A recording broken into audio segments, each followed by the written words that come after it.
And we're back here in lovely scenic Paju City, South Korea. 7:58 p.m. August 20th, year of our Lord, 2025. And, okay, I admit it, I lied. It's not an unboxing video, because I already opened it up and listened through my new headphones. I couldn't wait. But I'm just going to pretend like it's an unboxing video. We'll just suspend disbelief. Is that the right expression? Anyway, just pretend it's an unboxing video. There's actually an element of surprise to this unboxing. Not that anybody cares, except all my fans, which is why I'm doing this. I'm here for my fans. I've got your back. And if you're on the fence about whether to pick up a pair of Sennheiser HD 600s, here's my 2 cents. All right, so, that's not first. This is first. Okay, so, just a little background. I've been really, let's just say hardcore about my home audio production for a little over the past year. I dabbled in it here and there ever since the end of the 1990s. But it was about 15 months ago that I had to finally totally swear off alcohol, which had become a pretty big problem in my life. And I used, so I went back to my music, songwriting, and also there's not, I live in South Korea, and there are not very many outlets for performance here. I guess there are probably open mics that you can go to in the capital, but I don't live there. It's pretty far away, and it's like it's not a scene that I'm just not much of a socializer, and so I got back into home audio production, tracking and mixing and mastering. And I would say that I still have a lot to learn and a long way to go. I think it's a lifelong thing. It's something you can always improve at. And it's an art form. It really is. There's a lot of techniques and a bit of science involved. But it's also an art. And an artistic journey never really ends, if you don't want it to. So, anyway, I didn't have a lot of money to work with, so all of my tools, all of my software tools, my digital audio workstation and all of my plugins and everything is all stuff, all the best that I could find for free. And if you know what you're doing and how to use it, it's really more than enough. You don't really have to pay for anything. You really don't. But in terms of hardware, well, I was fortunate enough to have found not far from where I live a wonderful store. In Korean, the name is King Kong Baekwajam, which Baekwajam means department store, so it's the King Kong department store. And it's a wonderful store. It's a refurb store, and that's where I bought this microphone. I think I paid maybe $15 for this microphone. It's great. And I got a couple of other microphones there. they're all USB, but now King Kong has a Warm Audio WA87. I think it's an actual high-end XLR mic, and I don't have the funds for it right now, but hopefully it stays there until I do. Anyway, headphones was kind of what I'm wearing right now are the best headphones that I have found out of quite a number that I've, found within my price range. Some of them not very good at all. Some of them actually quite decent. This was the pair that I mixed and mastered on for probably 8 or 9 months. Very cheap.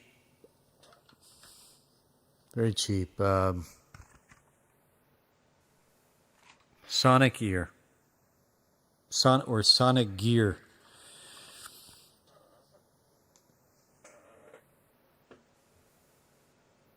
Just kind of a no-name Korean brand, I guess. USB, not USB. Bluetooth, not Bluetooth. Bluetooth, yeah, Bluetooth. And I used them for the longest time, not because they have nice sound. They don't have nice sound. But I found that they were quite serviceable for tracking and mixing, especially mixing. Not so much for mastering, but for mixing, these $15 headphones, once I learned how to use them and to compensate for them, they actually, and they're, they're kind of falling apart. I used them so much, right? The plastic film is peeling off, and I learned, okay, if I can perceive these frequencies through these earphones, if I can perceive them just even a little bit too loud, they're going to be overbearing in other earphones and in the car, right? And so I learned how to mix with these, but I kept having to fix them. Just got tired of fixing them, and I knew at some point they're just going to fail. And so I started trying to use some of my other phones, but they just weren't good for mixing at all for just various reasons. They were just like the response curves were just, I don't know, overbearing, and I just couldn't deal with it. I kept going back to these until I found these.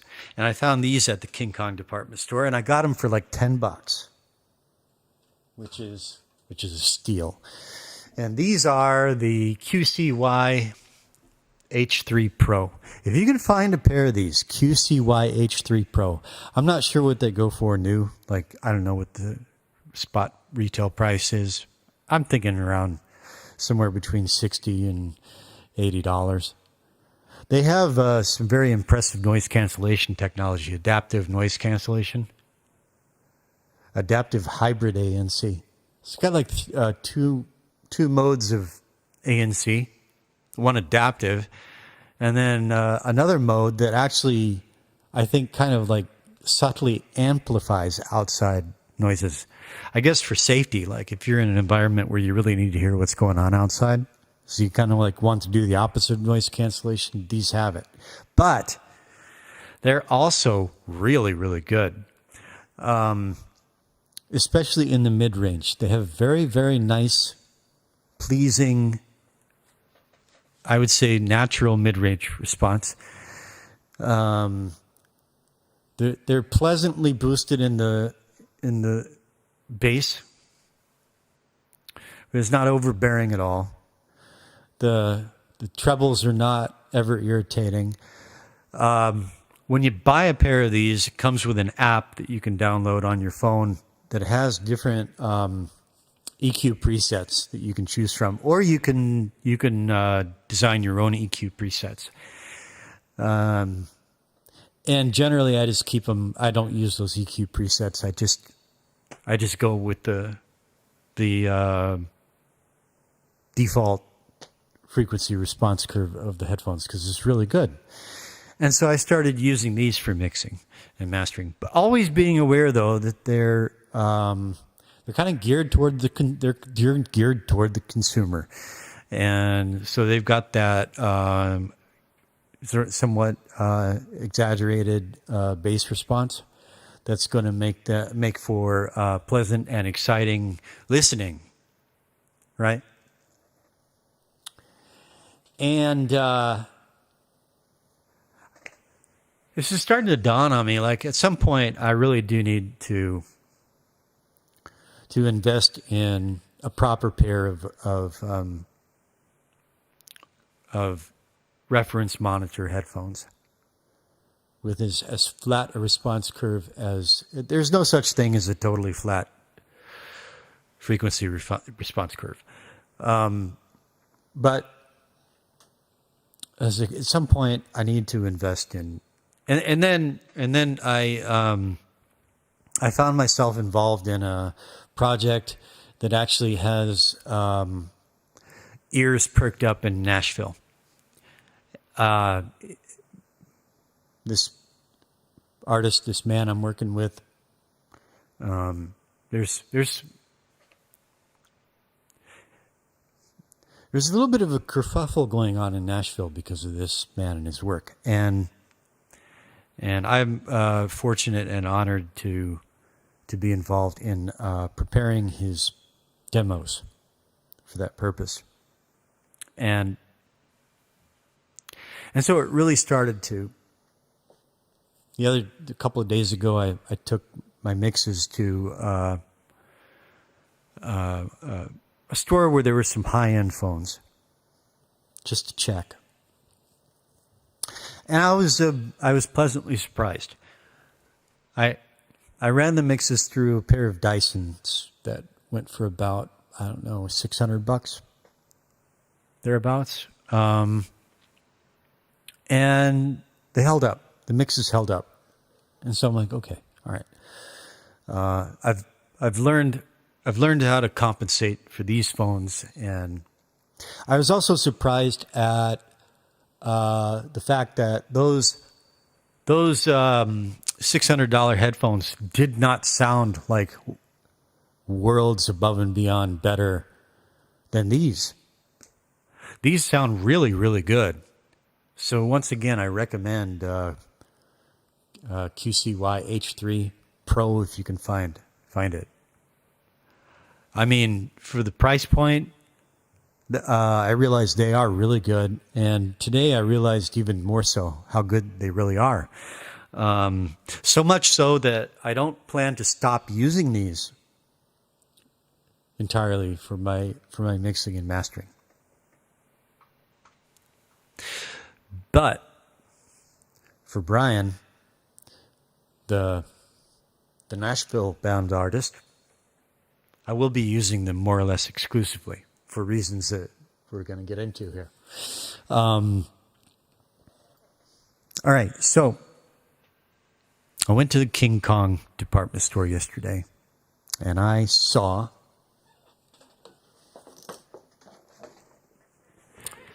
this box.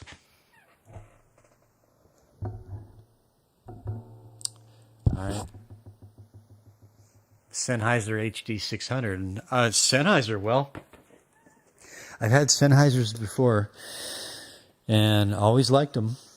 I liked AKG better. I once had a pair of AKG, I forget the model number. They're the classic, just industry standard reference monitor mics. And I love them. I loved them, and I kind of had it in mind. Well, see, I don't know, things happen to gear over the years, especially when you were drunk as I was. And the AKGs, they just didn't survive the years. And so I was thinking, well, I'll just have to like save up my nickels and get a pair of one of those AKGs again.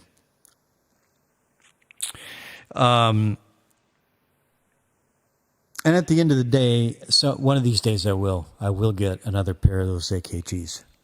I think those cannot be surpassed. I think. Not that I'm any kind of expert, but anyway. I wasn't checking the the chat. You never know. You never know. Okay. So anyways, sorry, this is not like your typical jump cut, straight to the point unboxing review, but that's not what I'm about. I just do my own thing here. If you don't like it, then so be it. All right. Anyway, so where was I? Well, was AKGs. I got to look it up. What are the industry standard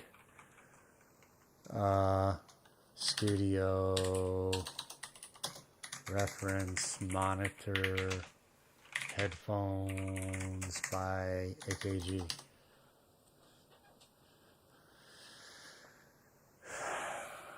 K371, I think that's it. Let's look at AKG K371. Let me just see some pictures. That'll tell me.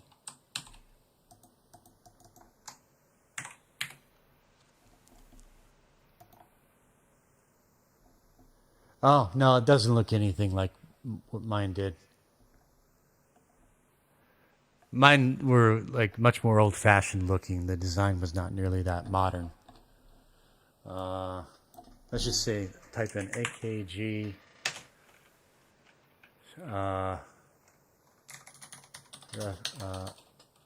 reference headphones. See what comes up. See if I can find the picture. Look that one right there. That's it. Those were phenomenal. Which one is that? K240. DJ headphones. Well, maybe that's not. I don't know. They look just like that with the gold colored chassis and the whole thing. Is that the chassis? I talk like I know what I'm talking about. I don't. I just know that those were great. They were phenomenal. And one day I'm going to have another set. Anyway, Sennheisers also great. I mean, I've had Sennheisers. They just Sennheisers, in my experience, have always had a bit more color. And the one thing I never had with AKG was color. No color whatsoever. None. No color. No color. Transparent as a freshly Windexed window pane. Which is what I want. And I've got to get this aircon cooler. I'm starting to develop a film. Right. So I see Sennheiser HD 600. Right? And I see the price tag is 254,800 Korean won. But then I look on the back and I see another one that says 202,300 Korean won. So I'm like, oh, okay. I'm going to take it to the register and have her boop it on the booper and see what price actually comes up. And the price it actually came up was just shy of 179,000 Korean won, which, looking at the currency converter, is $127.99. $127.99. And so I whipped out the smartphone and I asked the Brave browser AI, how do engineers and audiophiles generally feel about the Sennheiser HD 600? And I got this answer. The AI just scours the web and sees what the consensus is and puts it together into a nutshell. And the consensus was these are just they're a standard. They're a classic standard. They've been around since 1997. The sound hasn't changed in all those years, although the design has changed somewhat. But they are considered must-have headphones by mixing engineers, mastering engineers, and audiophiles alike. And so I thought, wow. And then I looked at how much they ordinarily go for, and $128, whatever that was. 128 bucks a steal. Like, I'm never going to get a deal like this ever again. So, I didn't have the money. Went straight home and put up an amplifier and a speaker cabinet for sale. I don't ever use them anymore. One day I'll regret selling them, but this is more important right now. So, anyway, didn't get a buyer yet, but I managed to get a hold of the money. So I went back to the store and I picked them up. And before I take them out of the box and all that, I'm going to just quickly read through.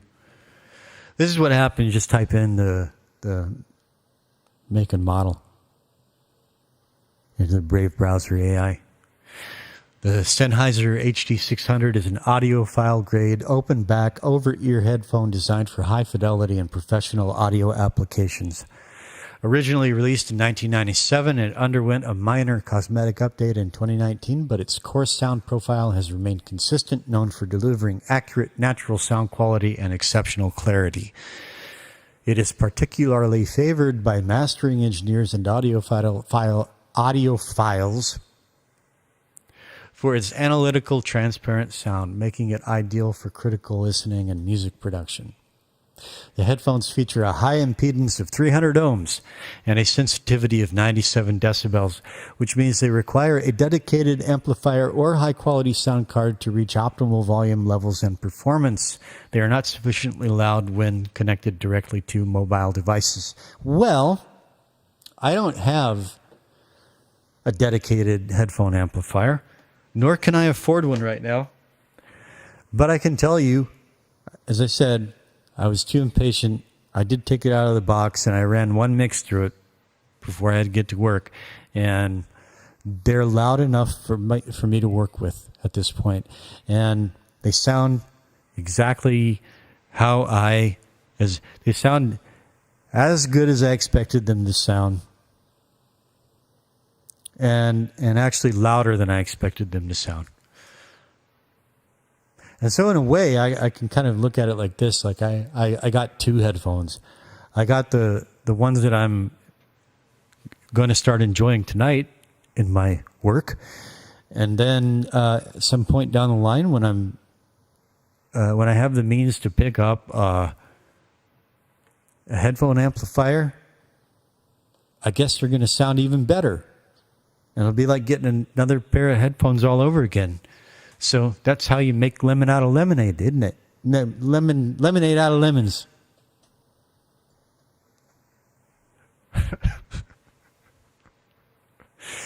In the philosophy of arithmetic, that's called attitudinal multiplication. I digress.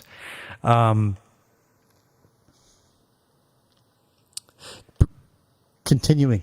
Key technical features include an advanced diaphragm design that eliminates standing waves, computer-optimized magnet systems to minimize distortion, extremely lightweight aluminum voice coils for excellent transient response, and neodymium ferrous magnets for optimal sensitivity and dynamic response.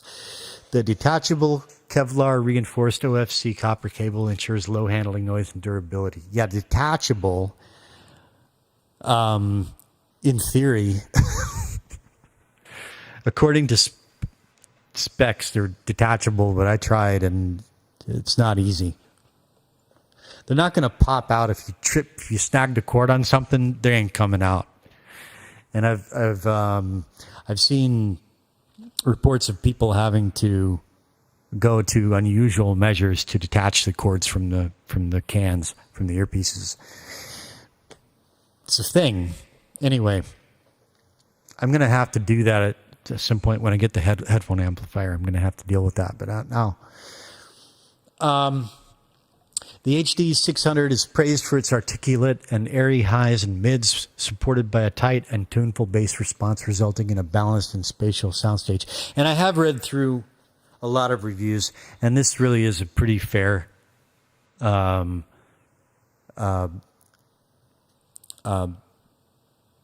the word?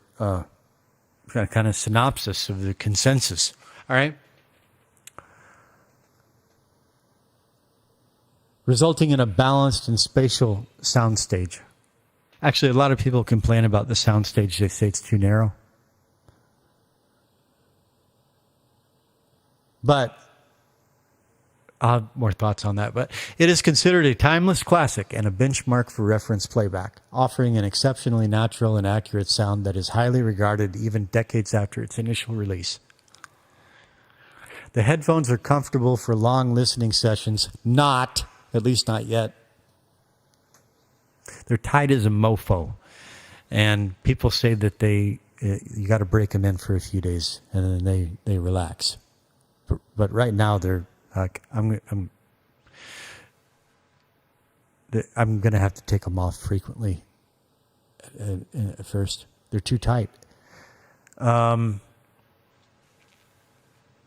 yeah, though some users with larger heads may find the fit slightly tight. Well, that's an understatement. They are not designed for sports or fitness use to do. Okay. Anyway, available from approximately $254 to $500. With common prices around $300. I got them for $130. Comes with a 3.5 millimeter jack and an adapter for a 1/4 inch 6.3 millimeter. Okay. And the ear pads are made of soft velour for comfort. Okay, so going from what it says about what they come with. That's what's kind of interesting about this unboxing, because you notice that it doesn't say that it comes with a case. And if you ask,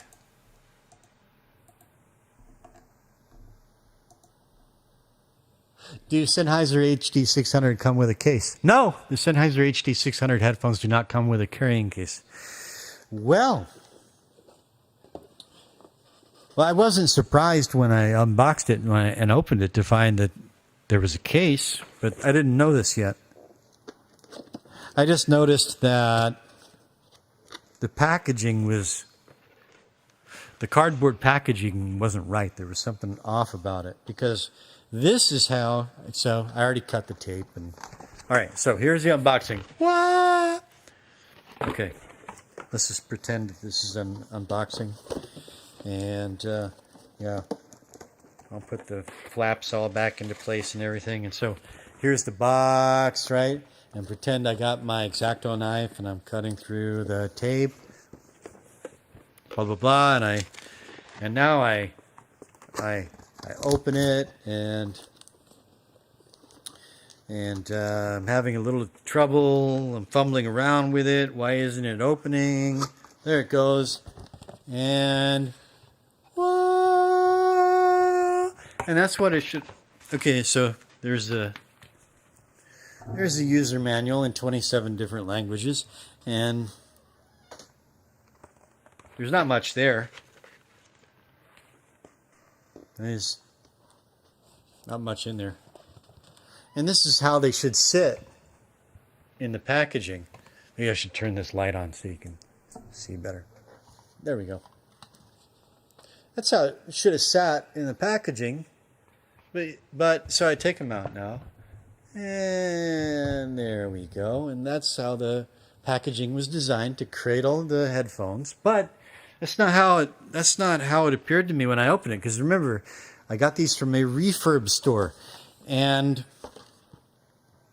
you can see that here there is a sticker here that says Testatuario. That means testing complete. The people who run the store test everything. Okay, so Shinpumguk. It's like, I think that means like it's like new quality. Okay, so tested and like new quality. So, or like new condition.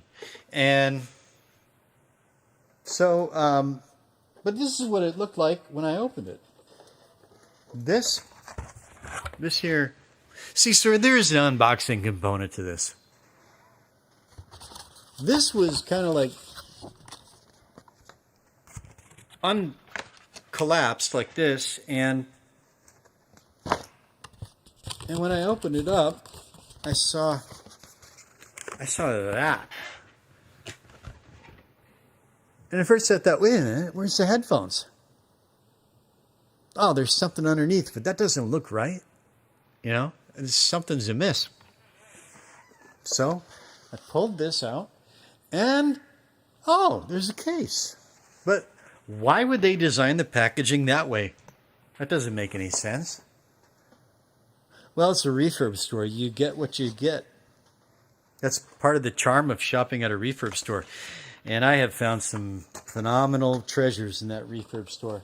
Not least of which, and just in case you're first time tuning into my channel, not least of which is like the star of the Nashville show right now. This here. No name. Absolutely no name. No name. There's a little sticker that says there, it says made in China. That's it. This Strat right here. Okay, granted, I have a small pedal board that is an absolute tone machine that makes this thing. I can make it sound like a, well, with the full pedal board, it turns my guitar into a rock organ. Different rock organs.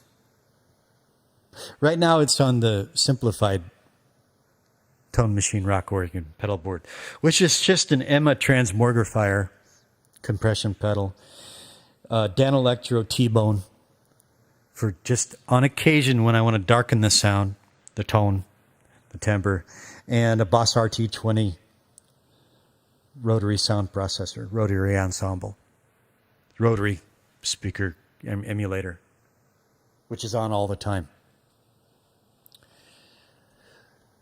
This thing cost me $21 US in the King Kong department store, which is where I got the Sennheisers that I got today. Why was it so cheap? Well, it's a no-name Chinese guitar student model, and if you can see, there's some chips in the paint right there where the neck joins the body. The chips were floating around in the box. I just took the chips and super glued them on there as best I could. I don't give a shit. Gives it character. And there's the King Kong department store sticker that came on the box, the packaging. This thing is an absolute beast. I love it. Anyway, treasures. You get what you just never know what you're going to get at the King Kong department store. It's one of those places. If you're ever lucky enough to find one in life, you have been blessed. And so here they are. The Sennheiser HD 600, a revered classic, open ear.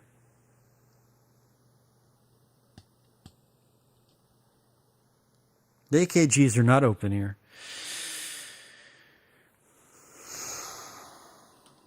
And you're not going to be able to hear what they sound like, so I'm not going to plug them in right now. But anyway, it's just funny that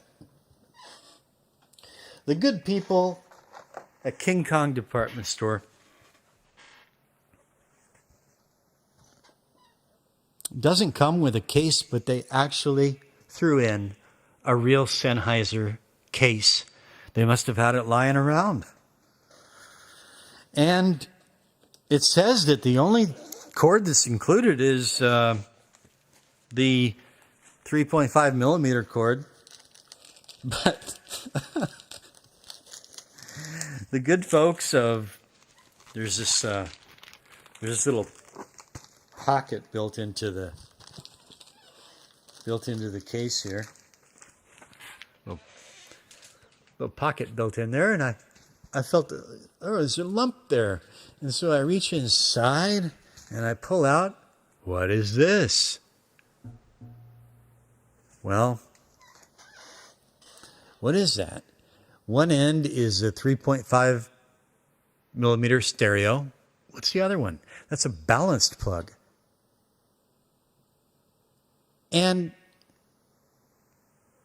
I'm not sure what that is. Maybe that is for connecting it to a headphone amplifier. I don't know. The headphones are not supposed to have come with this. But I've, in going over, kind of scoping this thing out on the internet, I have seen this balanced, I've seen mention of a balanced connection to the headphone amp. The fine folks at the King Kong department store knew that this thing is most optimal with a headphone amp. And I think they threw this in hoping that this might help the buyer on his journey. Isn't that just extraordinary? It really is. And they threw in, I have no idea why, maybe just to be nice, because I don't think this has any bearing or application whatsoever, but a Type-C to Type-C USB cable. Why the hell not? You could never have too many of those. And a Type-C to Type-A USB adapter. Because I guess you can never have too many of those either. Or I don't know, maybe headphone amps have a USB-C type connect or USB type connection. But the headphones don't have any. There's no Type-C USB connection anywhere on the headphones, so there's a little bit of a mystery. I don't know. Oh, and then the silica gel pack.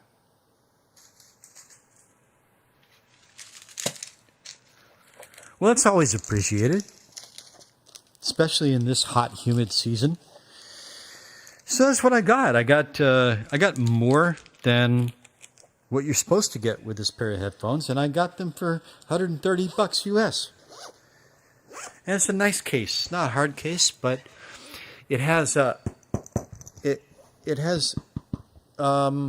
firm sides. They're not like hard shell. They're firm but bendy.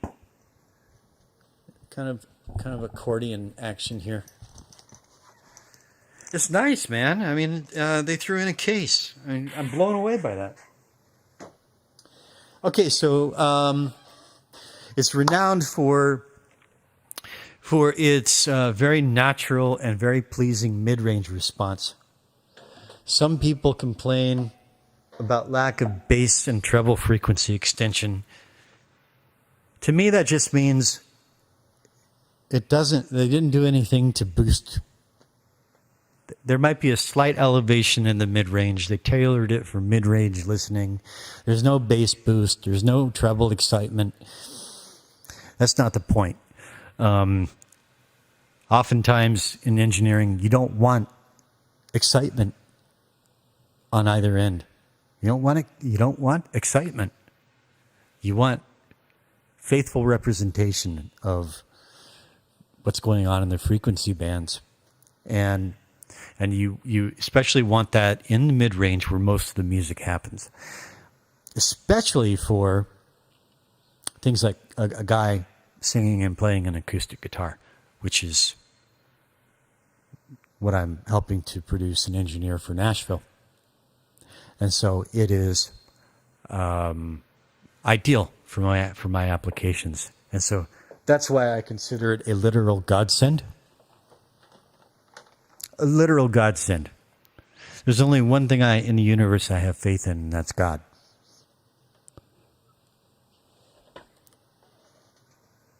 I just know God exists.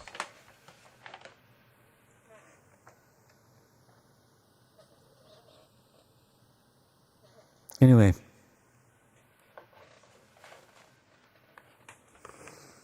I believe God is has his hand firmly on the man bound for Nashville.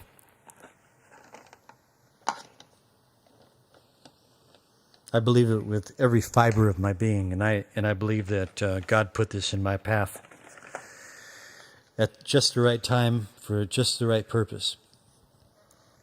And they're the only thing, cosmetically, the only gripe I have is the blue model number placard or whatever you'd call that thing there. It's not a decal. It's not a sticker, thank God. It's it's like a little, what would you call it? A little placard. It's a plate built into it. It's not coming off. And it's just, I don't know, that blue I'm not crazy about.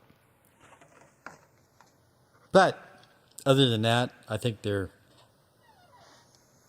very nice, you know. Right side is red for right. Red for right. Easy to just visually, right away, which is the right side. That's great. Are they comfortable? No. They're too tight. They're much too tight out of the box. But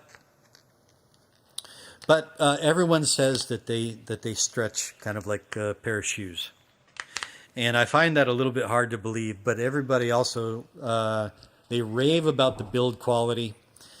That these are metal where they should be metal, and they're plastic where they should be plastic, and they are designed optimally for not to be too heavy. And you give them a few days, a few sessions, and gradually they stretch out and become quite comfortable, exactly like a pair of shoes that feel too tight in the beginning.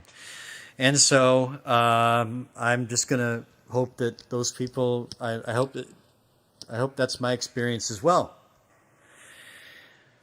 I love the open ear design. Apparently, that gives you a lot better soundstage. A word about the fact that the people that complain about lack of bass and treble frequency extension, I think that it says that this is really, really revered amongst audiophiles and engineers. I think that the people who might bitch about that are more like in the audiophile category, and they're probably not. They're probably younger audiophiles. I can't imagine any engineer getting these, knowing what he's getting, and being disappointed with the bass and treble frequency extension. I just don't see that. So, what else? The soundstage. Okay, the soundstage is like the sense of physical space that the headphones, the image, the spatial image that they give you, and people comment that these have a somewhat narrow soundstage given their design. And I don't have a lot of, I've only listened to one project through them. But my thought about that is, well, I know how to compensate because, well, look, I go for a certain kind of soundstage deliberately. I know exactly the kind of soundstage that I'm going for.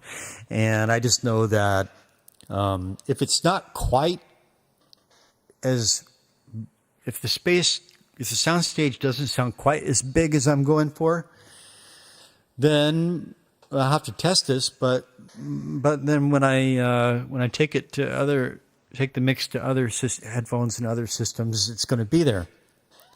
We'll see about that. And once again, the QCY H3 Pro, these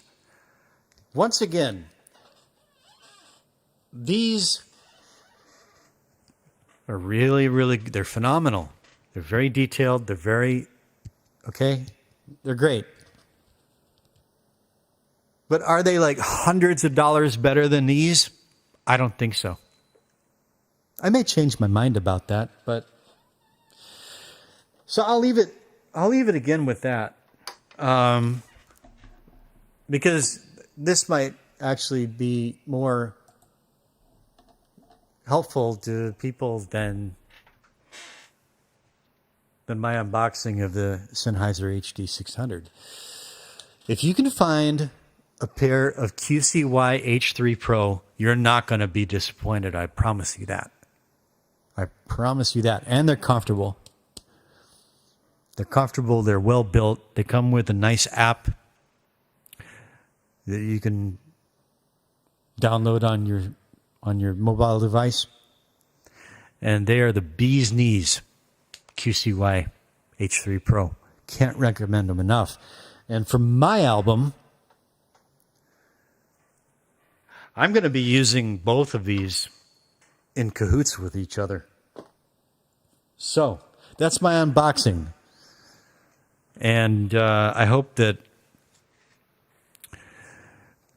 I throw this out there, and I hope that someone at some point in the future, somewhere, might find it